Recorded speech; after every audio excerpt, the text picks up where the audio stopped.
Mysteries await just a page away.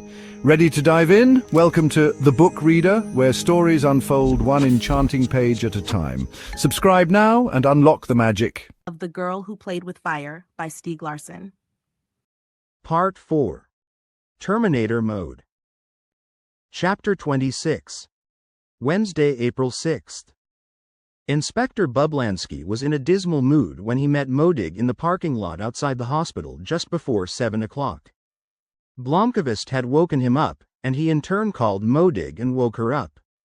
They met Blomkvist by the entrance and went with him to Paolo Roberto's room. Bublansky could hardly grasp the bewildering details, but what was eventually clear was that Wu had been kidnapped and that the boxer had beaten up the kidnapper. Except that, to judge by his face, it was far from obvious who had beaten up whom.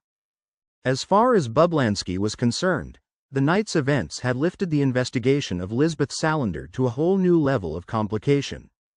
Nothing in this infernal case seemed to be normal. How had Paolo Roberto even gotten involved in the affair? "I'm a good friend of Lisbeth Salander's," he told them. Bublansky and Modig looked at each other, surprised and skeptical. "She sparred with me at the gym." Bublansky fixed his gaze somewhere on the wall behind Paolo Roberto. Modig could not help laughing out loud. After a while they had written down all the details he could give them. "I'd like to make a few points," Blomkvist said dryly. They turned to him.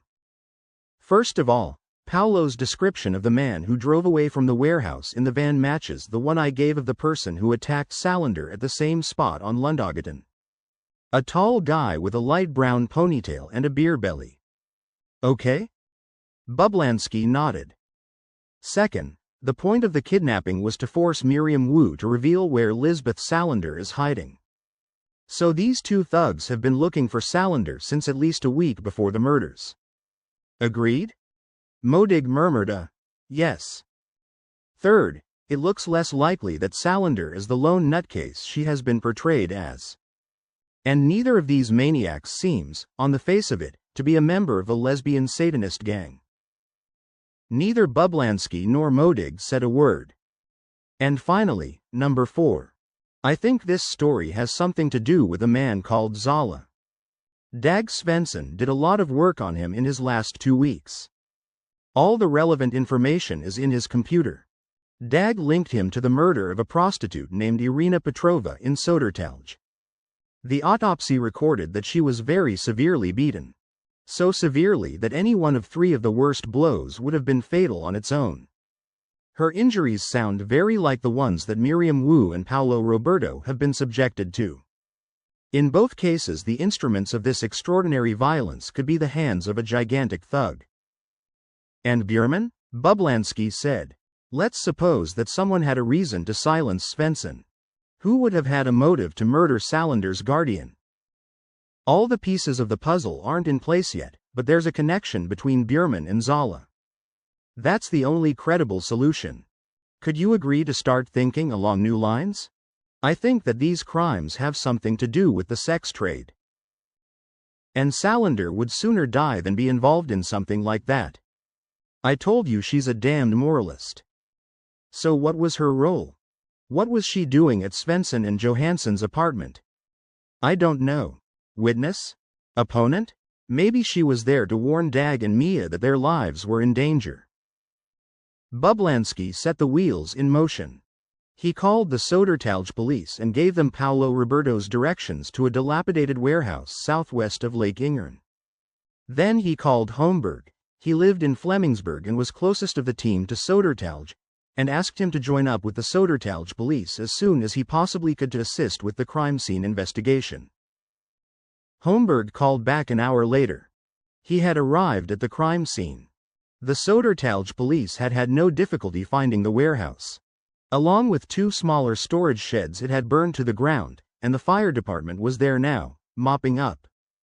There were 2 discarded gasoline cans in the yard. Bublansky felt a sense of frustration approaching fury. What the hell was going on? Who were these thugs? Who was this Salander person really? And why was it impossible to find her? The situation did not improve when Ekstrom joined the fray at the 9 o'clock meeting. Bublansky told him about the morning's dramatic developments and proposed that the search be reprioritized in light of the mysterious events that had taken place, which cast doubt on the scenario that the team had been working on. Paolo Roberto's story reinforced Blomkvist's account of the attack on Salander on Lundagaten. The hypothesis that all 3 murders were committed by one mentally ill woman no longer seemed valid. The suspicions regarding Salander could not altogether be discarded. They needed an explanation for her fingerprints being on the murder weapon, but it did mean that the investigation had to work on the possibility of a different killer. There was only one theory at present: Blomkvist's belief that the murders had to do with Svensson's imminent exposé of the sex trade. Bublansky identified 3 significant points. The prime task was to find and identify the abnormally large man and his associate with the ponytail who had kidnapped and assaulted Miriam Wu. The giant should be relatively easy to find. Anderson reminded them that Salander also had an unusual appearance, and that after 3 weeks of searching, the police still had no idea where she was. The second task was to add to the investigative team a group that would actively focus on the list of prostitutes' clients in Svensson's computer.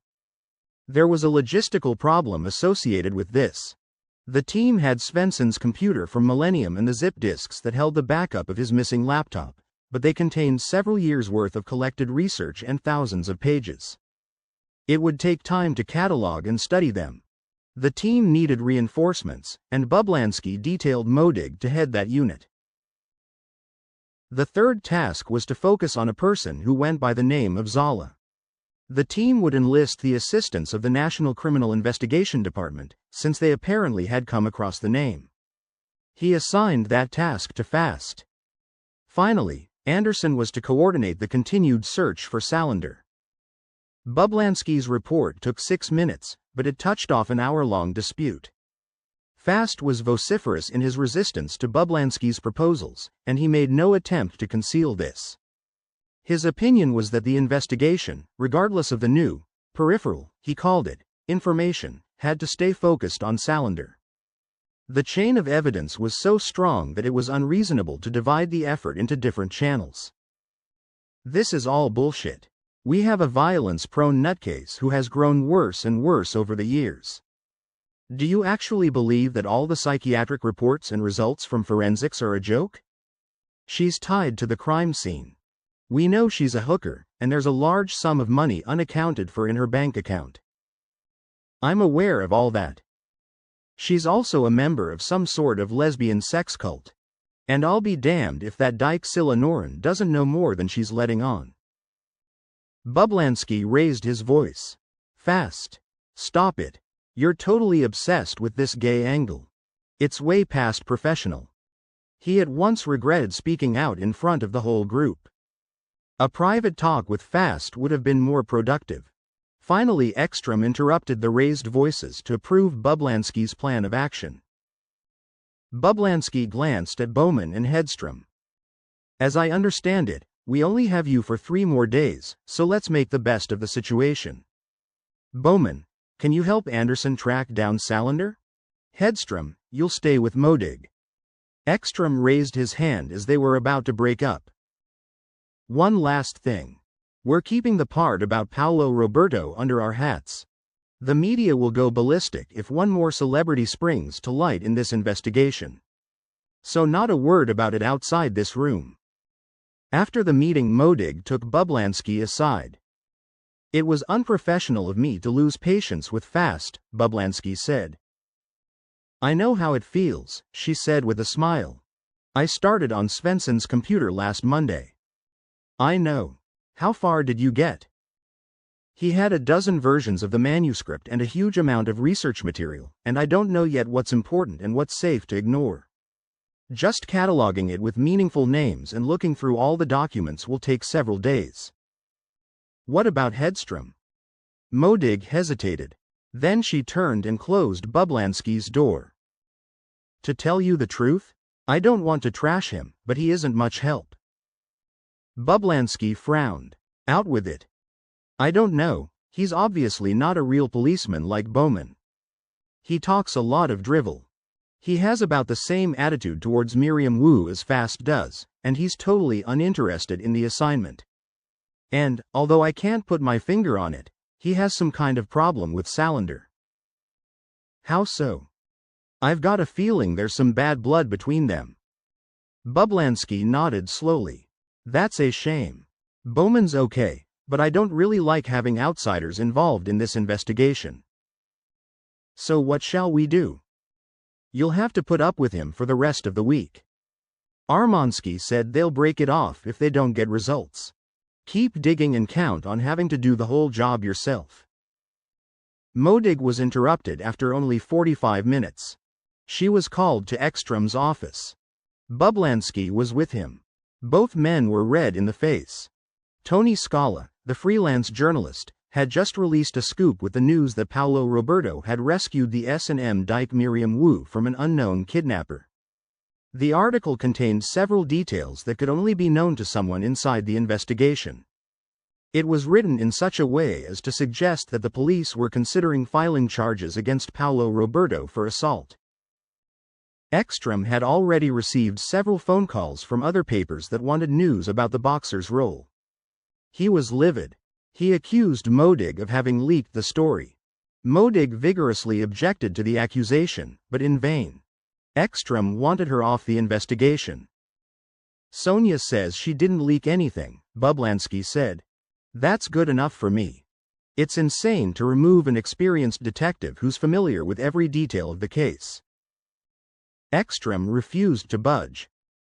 Modig, I can't prove that you leaked the information, but I have no confidence in you with regard to this investigation. You are relieved from the team, effective immediately. Take the rest of the week off. You'll be given other assignments on Monday. Modig nodded and headed for the door. Bublansky stopped her. Sonia, for the record, I don't believe one word of this, and you have my full confidence. But I'm not the one who decides. See me in my office before you go home, please. Bublansky's face had taken on a dangerous hue. Ekstrom looked furious. Modig went back to her office, where she and Hedstrom had been working on Svensson's computer. She was angry and close to tears. Hedstrom could tell that something was wrong, but he said nothing and she ignored him. She sat at her desk and stared into space. There was an oppressive silence in the room. After a while Hedstrom excused himself and said he had to get a cup of coffee. He asked if he could bring her one. She shook her head. When he had left, she got up and put on her jacket. She took her shoulder bag and went to Bublansky's office. He pointed to the visitor's chair.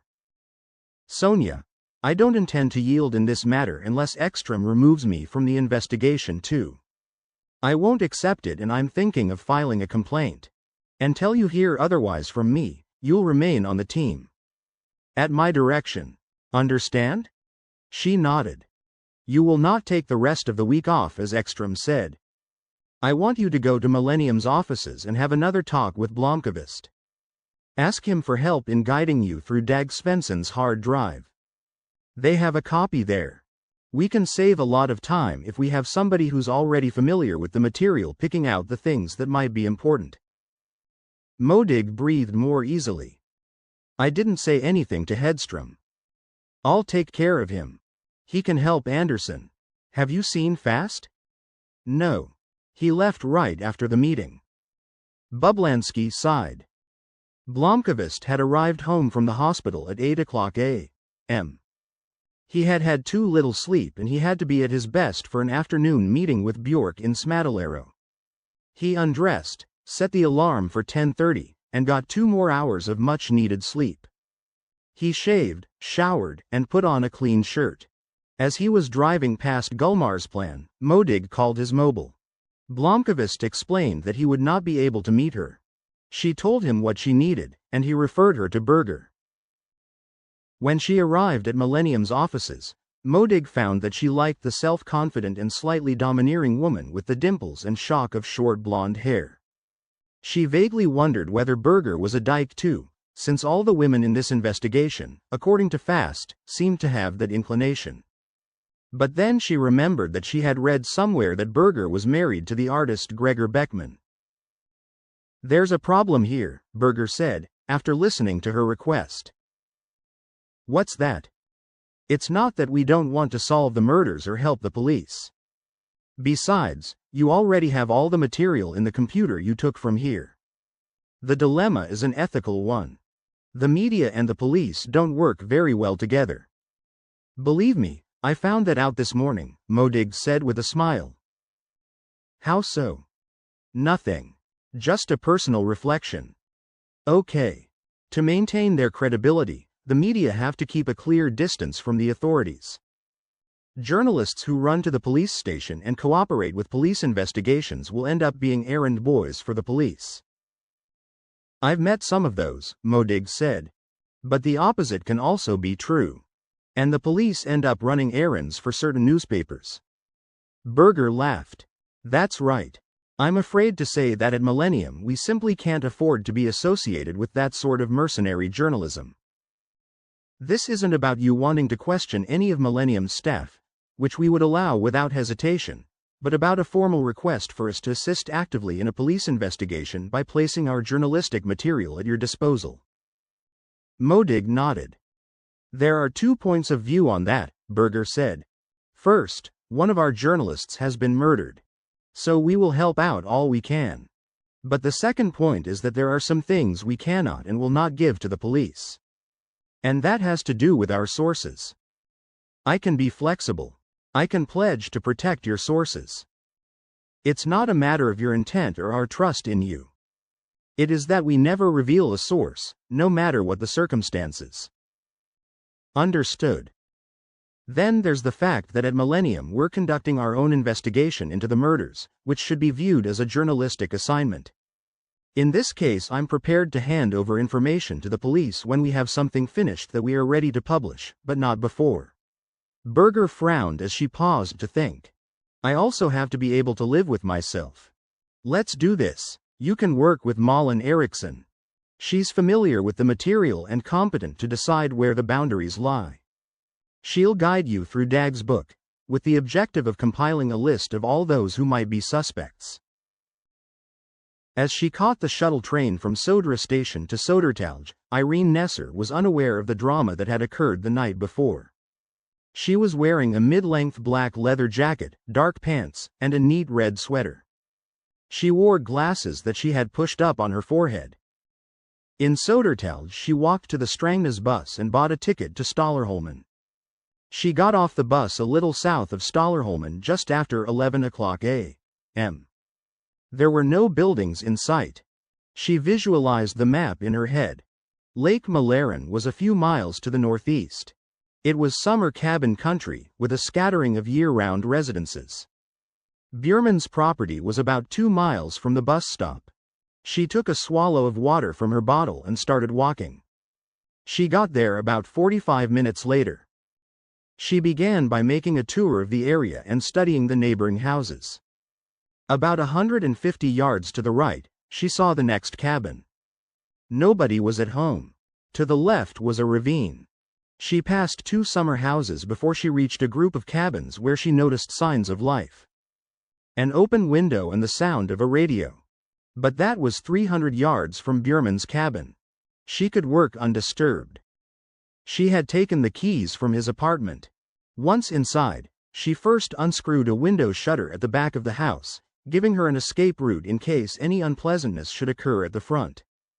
The unpleasantness she was prepared for was that some cop might get the idea to show up at the cabin. Bjurman's was one of the older buildings, with 1 main room, 1 bedroom, and a small kitchen with running water. The toilet was a compost outhouse in the backyard. She spent 20 minutes looking through the closets, wardrobes, and dressers. She did not find so much as 1 scrap of paper that could have anything to do with Lisbeth Salander or Zala. Then she went and searched the outhouse and woodshed. She found nothing of interest, and no paperwork at all. The journey had apparently been in vain. She sat on the porch and drank some water and ate an apple. When she went to close the shutter, she stopped short in the hallway as she caught sight of an aluminium stepladder 3 feet high. She went into the main room again and examined the clapboard ceiling. The opening to the attic was almost invisible between two roof beams.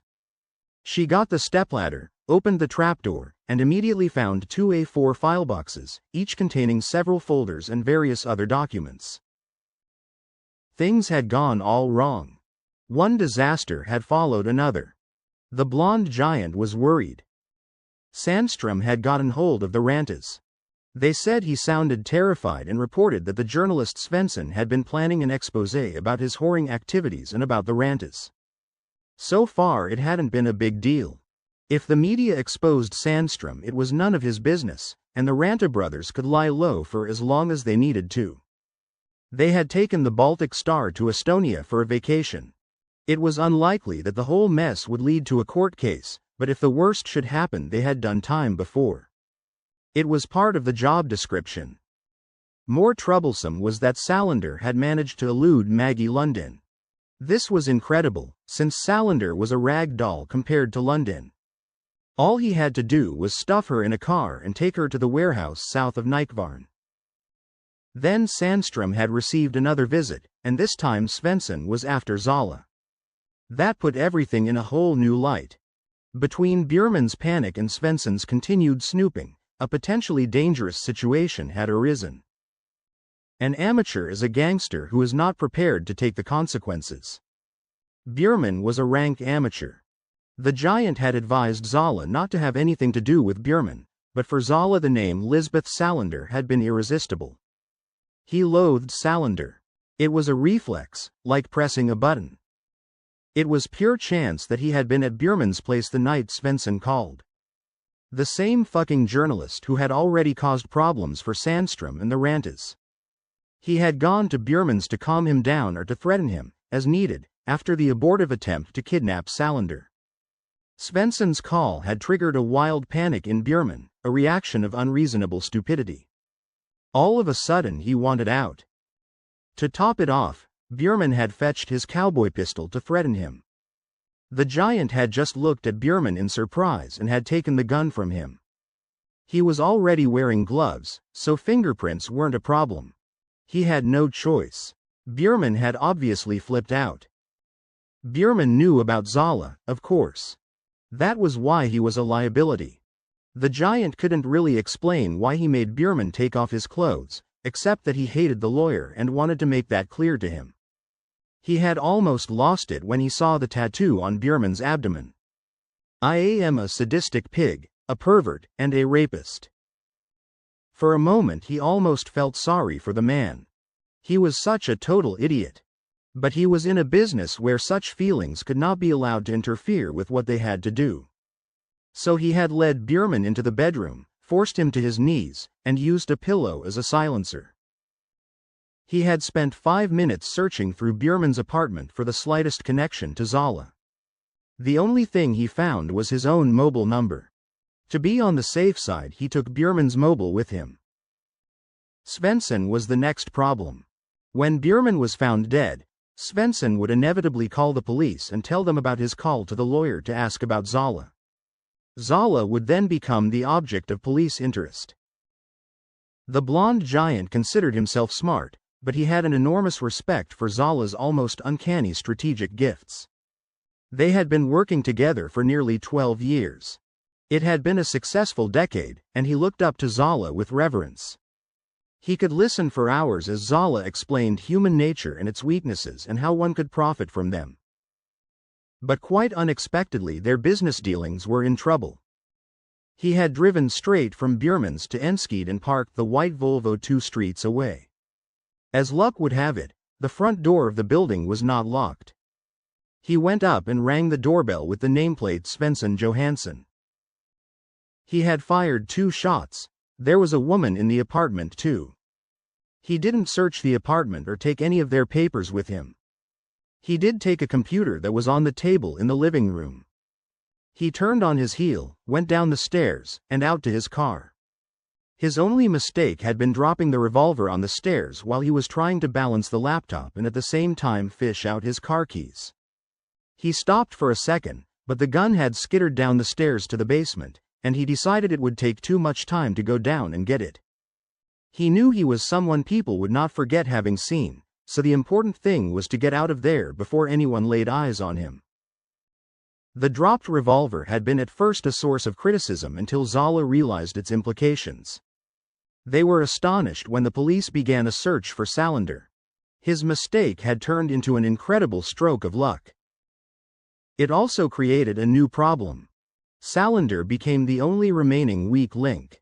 She had known Bierman and she knew Zola. She could put two and two together. When he and Zola conferred about the matter, they were in agreement. They had to find Salander and bury her somewhere. It would be ideal if she were never found. Then the murder investigation would eventually be shelved. They had taken a chance that Miriam Wu could lead them to Salander. And then everything had gone wrong again. Paolo Roberto, of all people, out of nowhere. And according to the newspapers, he was also friends with Salander. The giant was dumbfounded. After Nykvarn, he had gone to London's house in Swawelsio, only 100 yards from Swawelsio MC's headquarters. Not an ideal hiding place, but he didn't have many options. He had to find somewhere to lie low until the bruises on his face began to fade and he could make himself scarce. He fingered his broken nose and felt the lump on his neck. The swelling had begun to subside. It had been a good move to go back and burn down the whole fucking place. Then, suddenly, he went ice cold. Bierman. He had met Bierman once at his summer cabin. In early February, when Zola had accepted the job of taking care of Salander. Bierman had had a file about Salander that he had leafed through. How could he have forgotten that? It could lead to Zola.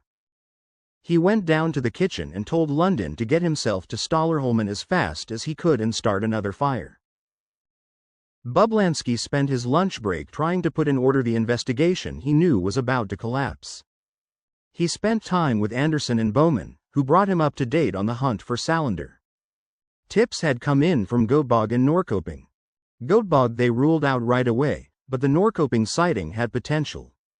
They informed their colleagues, and a cautious stakeout was put on an address where a girl who looked a little like Salander had been seen. He tried to find Fast, but he was not in the building and did not answer his mobile. After the stormy meeting, Fast had vanished. Bublansky then went to see Ekstrom to try to defuse the problem with Modig. He set out all his reasons for thinking the decision to take her off the case was foolhardy. Ekstrom would not listen, and Bublansky decided to file a complaint after the weekend. It was an idiotic situation. Just after 3 o'clock he stepped into the corridor and saw Hedstrom coming out of Modig's office, where he was still supposed to be combing through Svensson's hard drive. Bublansky thought it was now a meaningless exercise, since no real detective was looking over his shoulder to check what he might have missed. He decided that Hedstrom should be with Anderson for the rest of the week. Before he had a chance to say anything, Hedstrom disappeared into the toilet at the far end of the corridor. Bublansky went over to Modig's empty office to wait for him to return. Then his eye fell on Hedstrom's mobile, which lay forgotten on the shelf behind his desk. Bublansky glanced at the door to the toilet, still closed. On pure impulse he stepped into the office, stuffed Hedstrom's mobile into his pocket, walked rapidly back to his own office, and closed the door. He clicked up the list of calls. At 9:57, 5 minutes after the morning meeting was over, Hedstrom had called a number with an 070 area code. Bublansky lifted the receiver of his desk telephone and dialed the number. Tony Scala answered. He hung up and stared at Hedstrom's mobile. Then he got up with an expression like a thundercloud. He had taken 2 steps towards the door when his telephone rang. He went back to pick it up and shouted his name into the receiver. It's Jerker. I'm back at the warehouse outside Nykvarn. What did you find? The fire is out. We've been busy the last 2 hours. The Södertälje police brought a corpse-sniffing dog to check the area in case there was someone in the wreckage. Was there? There was not. But we took a break so the dog could rest his nose for a while. The handler says it's necessary since the smells at an arson site are really strong. Get to the point, Jerker. I'm a bit pressed here. Well, He took a walk and let the dog loose away from the site of the fire. The dog signaled a spot about 75 yards into the woods behind the warehouse. We started digging. 10 minutes ago we found a human leg with a shoe. It seems to be a man's shoe. It was buried fairly shallow. Oh shit. Jerker, you've got to. I've already taken command of the site and put a stop to the digging. I want to get forensics out here and proper techs before we proceed. Very well done. But that's not all. 5 minutes ago the dog marked another spot some 80 yards from the first. Salander had made coffee on Björman's stove and eaten another apple. She spent 2 hours reading through Björman's notes on her, page by page. She was actually impressed. He had put quite a lot of effort into the task and systematized the information. He had found material about her that she didn't even know existed.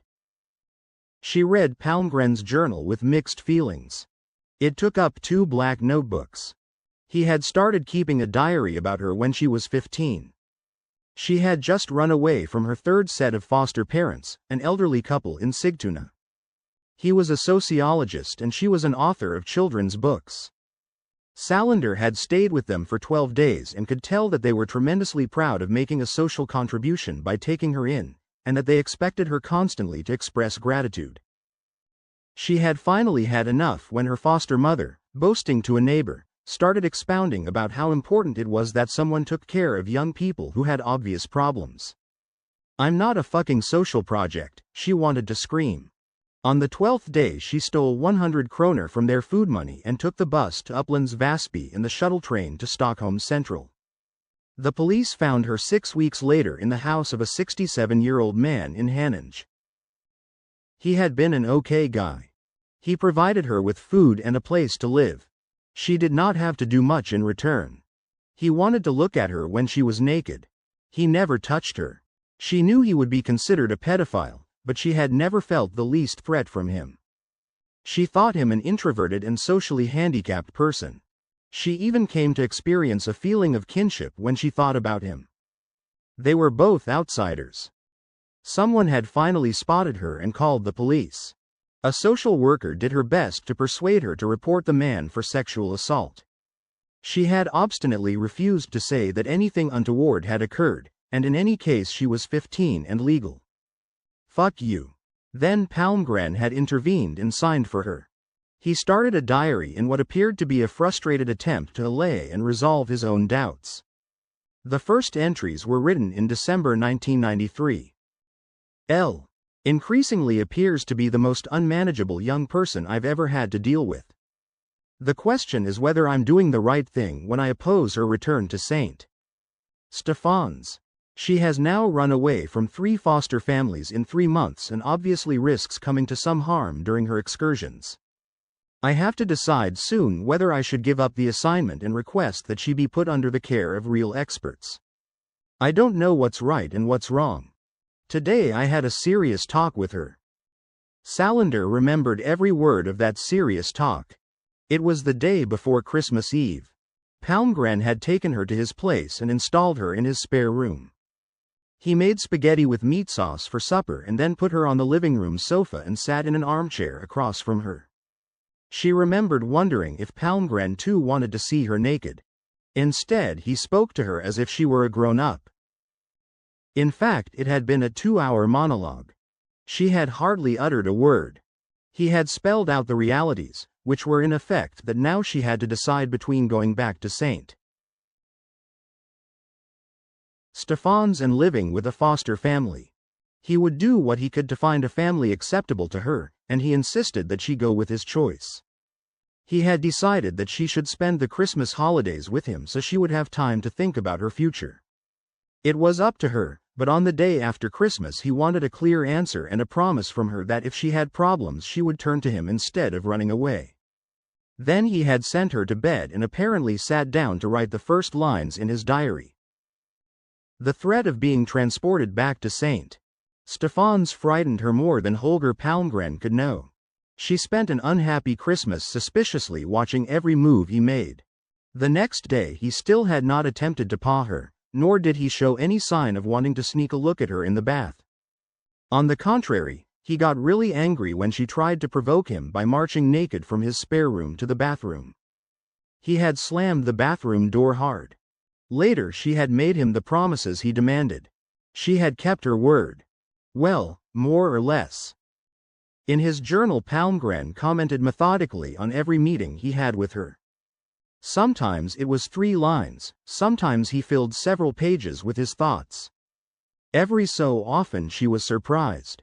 Palmgren had been more insightful than she had imagined, and occasionally commented on incidents when she had tried to fool him, but he had seen through her. Then she opened the police report from 1991. And the pieces of the puzzle fell into place. She felt as if the ground had started to shake. She read the medical report written by a Jesper H. Loderman, in which Dr. Peter Teleborian figured prominently. Loderman had been the prosecutor's trump card when he tried to get her institutionalized at the hearing when she was 18. Then she found an envelope containing correspondence between Teleborian and some policemen called Gunnar Bjork. The letters were all dated 1991, just after all the evil happened. Nothing was said straight out in the correspondence, but suddenly a trapdoor opened beneath Salander. It took her several minutes to grasp the implications. Bjork referred to some conversation they must have had. His wording was irreproachable, but between the lines he was saying that it would be all right with him if Salander were locked up in an asylum for the rest of her life. It is important for the child to get some distance from the context. I cannot evaluate her psychological condition or what sort of care she needs, but the longer she can be kept institutionalized, the less risk there is that she would unintentionally create problems regarding the current matter. Regarding the current matter, Salander rolled the phrase around in her mind for a while. Teleborian was responsible for her care at St. Stephan's. It had been no accident. The tone of the correspondence led her to understand that these letters were never intended to see the light of day. Teleborian had known Bjork. Salander bit her lower lip as she pondered. She had never done any research on Teleborian, but he had started out in forensic medicine, and even the security police occasionally needed to consult a forensic medical expert or psychiatrist for their investigations. If she started digging, she would surely find a connection.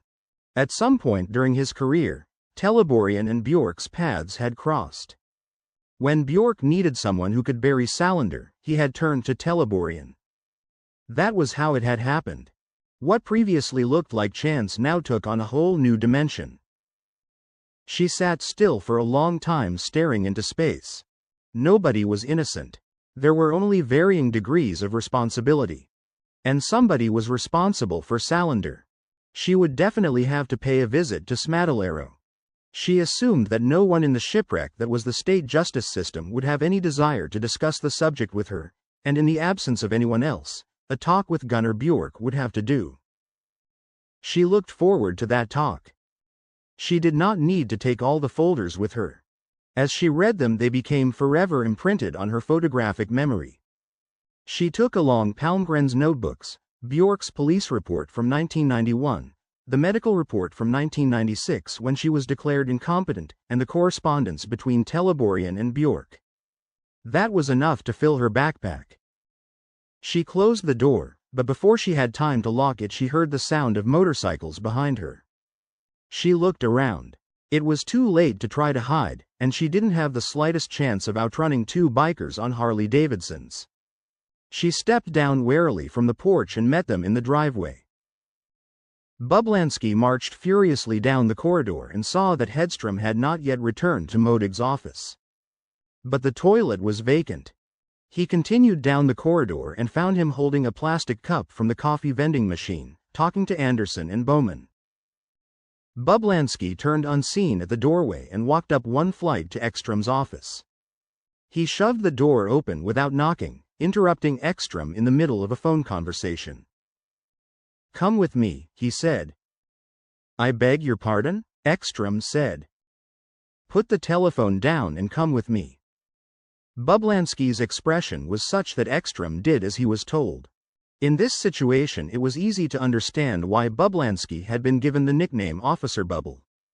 His face looked like a bright red anti-aircraft balloon. They went downstairs. Bublansky marched up to Hedstrom, took a firm grip on his hair, and turned him to Ekstrom. "Hey, what the hell are you doing? Are you crazy?" "Bublansky," Ekstrom shouted, startled. Hedstrom looked nervous. Bowman's mouth dropped open. "Is this yours?" Bublansky asked, holding out the Sony Ericsson mobile. "Let me go." "Is this your mobile?" "Yeah, damn it. Let me go." "Not yet. You're under arrest." "I'm what?" "You're under arrest for breach of secrecy and for interfering with a police investigation. Or else give us a reasonable explanation for why, according to your list of calls, you called a journalist who answers to the name of Tony Scala at 9:57 this morning, right after the meeting and just before Scala went public with the very information we had decided to keep secret." After getting instructions to go to Stallerholmen and set a fire, Lundin had wandered over to the clubhouse in the abandoned printing factory on the outskirts of Swawelsio and taken Niemanen with him. It was perfect weather to roll out the hogs for the first time since winter. He had been given detailed directions and had studied a map. They put on their leathers and covered the distance from Swawelsio to Stallerholmen in no time. Lundin did not believe his eyes when he saw Lisbeth Salander in the driveway in front of Björman's summer cabin. It was a bonus that would blow the giant's fucking mind. He was sure it was her, although she looked different. Was that a wig? She was just standing there, waiting for them. They rode up and parked 6 feet away on each side of her. When they switched off their motors, it was utterly silent in the woods. Lundin didn't quite know what to say. At last he managed to speak.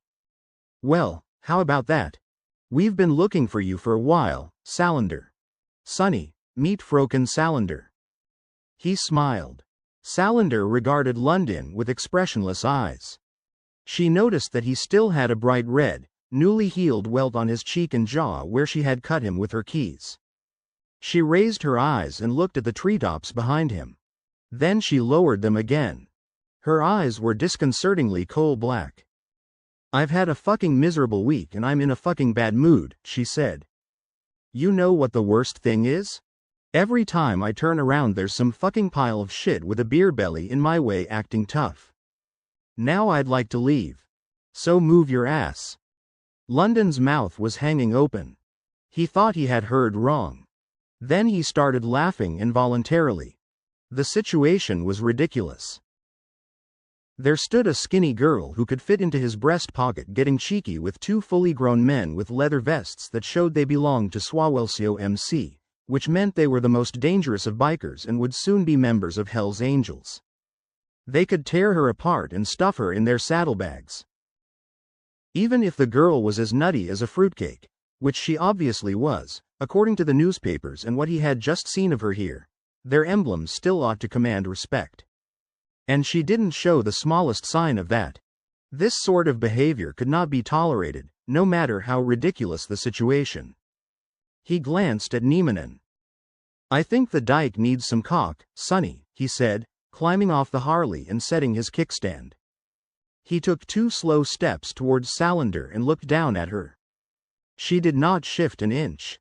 Lundin shook his head and sighed. Then he lashed out a backhand with the same considerable power with which he had struck Blomkvist on Lundagaten. He met nothing but thin air. At the instant his hand should have hit her face, she took 1 step back and stood there just out of his reach. Niemanen was leaning on the handlebars of his Harley and watching his fellow club member with amusement. Lundin was red in the face and took another couple of swings at her. She backed up again. Lundin swung faster. Salander stopped abruptly and emptied half the contents of a mace canister in his face. His eyes burned like fire. The toe of her boot shot up with full force and was transformed into kinetic energy in his crotch with a pressure of about 1,700 pounds per square inch. Lundin dropped gasping to his knees and stayed there at a more comfortable height for Salander. She kicked him in the face, deliberately, as if she were taking a penalty in soccer.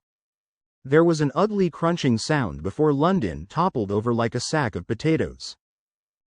It took a few seconds for Niemanen to realize that something unbelievable had happened before his eyes.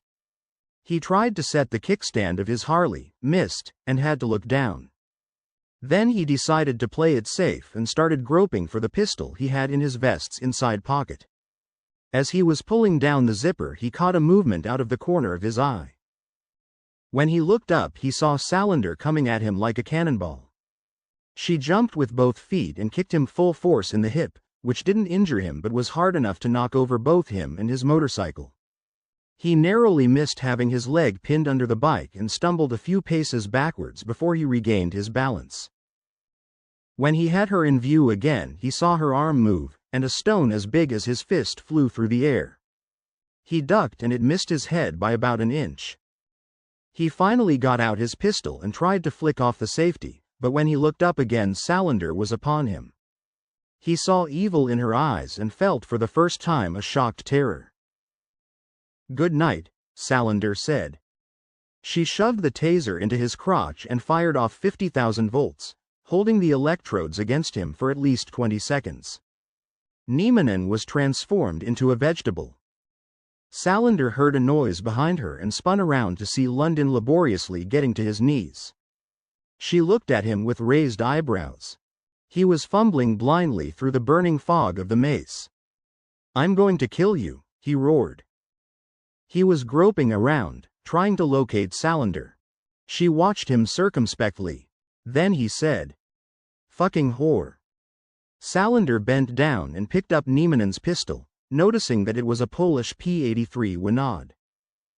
She opened the magazine and checked that it was loaded with the correct 9mm Makarov. She cocked it. She stepped over Niemanen and went across to London, took aim with both hands, and shot him in the foot. He shrieked in shock and collapsed again. She wondered if she should bother asking about the identity of the Hulk she had seen him with at Blomberg's cafe. According to Sandstrom, the man had murdered someone in a warehouse with London's help. She should have waited to fire the pistol until she had asked her questions. London did not seem to be in any condition now to carry on a lucid conversation, and there was the possibility that someone had heard the shot. So she ought to leave the area right away. She could always find London at some later date and ask him the question under less stressful circumstances. She secured the weapon's safety, zipped it into her jacket pocket, and picked up her backpack. She had gone about 10 yards down the road when she stopped and turned around. She walked back slowly and studied London's motorcycle. "Harley Davidson," she said. "Sweet." And that marks the end of the current chapter. Thank you for listening to The Book Reader. Stay tuned for the next episode tomorrow. Please subscribe for updates.